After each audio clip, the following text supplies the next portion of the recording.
And I think the real answer is Jeffrey Epstein was working on behalf of intel services, probably not American. And we have every right to ask, on whose behalf was he working? How does a guy go from being a math teacher at the Dalton School in the late 70s with no college degree to having multiple airplanes, a private island, and the largest residential house in Manhattan? Where did all the money come from? And no one has ever gotten to the bottom of that because no one has ever tried. And moreover, it's extremely obvious to anyone who watches that this guy had direct connections to a foreign government. Now, no one's allowed to say that that foreign government is Israel because we have been somehow cowed into thinking that that's naughty. There is nothing wrong with saying that. There is nothing hateful about saying that. There's nothing anti-Semitic about saying that. There's nothing even anti-Israel about saying that. I've spent my entire life pretty much in Washington, where I knew and loved a number of people, including one very close person who worked at CIA. That has never prohibited me from saying, I think the CIA has done some horrible things, murdered a bunch of people, participated in the murder of a sitting US president.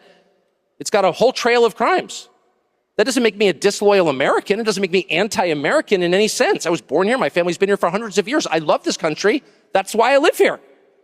So criticizing the behavior of a government agency does not make you a hater. It makes you a free person. It makes you a citizen. You're allowed to do that because you're not a slave. You're a citizen.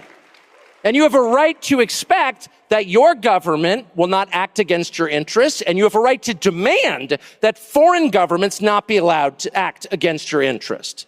That's not creepy. It shouldn't be forbidden.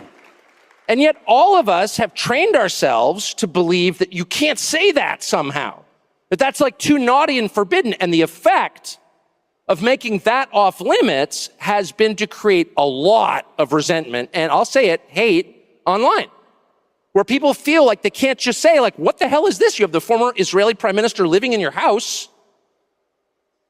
You have had all this contact with the foreign government. Were you working on behalf of Mossad?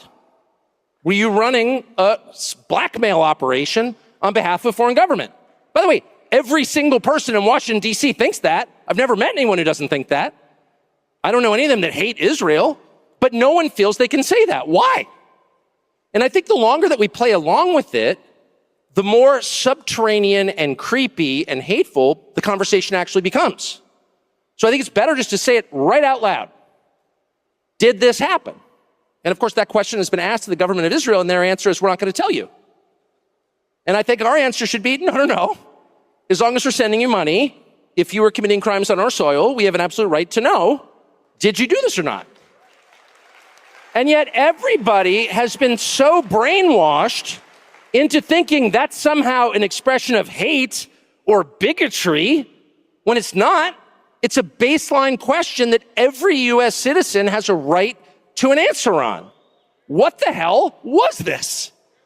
And by the way, if it turns out that it was nothing at all, that somehow Jeffrey Epstein really did earn $165 million giving tax advice to somebody, which is, for the record, a lot more than most people pay their accountants, and that none of this was actually a foreign intel operation, and that there was no blackmail involved, that actually Bill Gates was just hanging on the island because the weather was especially good. No one was videotaped doing anything immoral or illegal, and then that was used against them to get them to obey. If all of that is false, then just tell me how it's false. But don't call me a lunatic. And when Fox News runs a piece, as they did yesterday by Hugh Hewitt, saying that anybody who's got even more questions about Epstein is some kind of nutcase with an unhappy personal life, who's spending too much time on Twitter in the fervid fever swamps of conspiracies, up yours, buddy. Then why don't you answer the question then? Don't let anybody insult you, anybody, and I mean anybody, ever get away with insulting you instead of answering a legitimate question, okay? Ever.